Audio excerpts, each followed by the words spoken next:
Shumë shqiptar në Gjermani nuk e din këtë. Një familje që fiton 2500 euro neto mund të marrë shumë më tepër ndihmë se një familje që fiton 2000 euro. Po, ndodh realisht.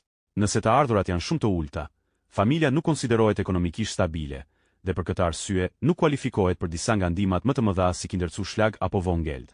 Por sapo rroga kalon një nivel të caktuar, familja futet në kategorinë e qëndrueshmërisë financiare, dhe shteti aktivizon më shumë subvencione. Marrim një familje me një fëmijë dhe qira 900 euro. Me 2000 euro neto nuk kapim pragjet e Kinderzuschlag dhe Wohngeld. Kështu që marrim maksimumin 100 deri 120 euro në muaj. Por e njëjta familje, nëse fiton 2500 euro neto, aktivizon 3 skema. Kinderzuschlag deri 292 euro, Wohngeld 250 deri 380 euro, dhe shtesa për ngrohjen 50 deri 120 euro, që në total bëjnë 500 deri 750 euro.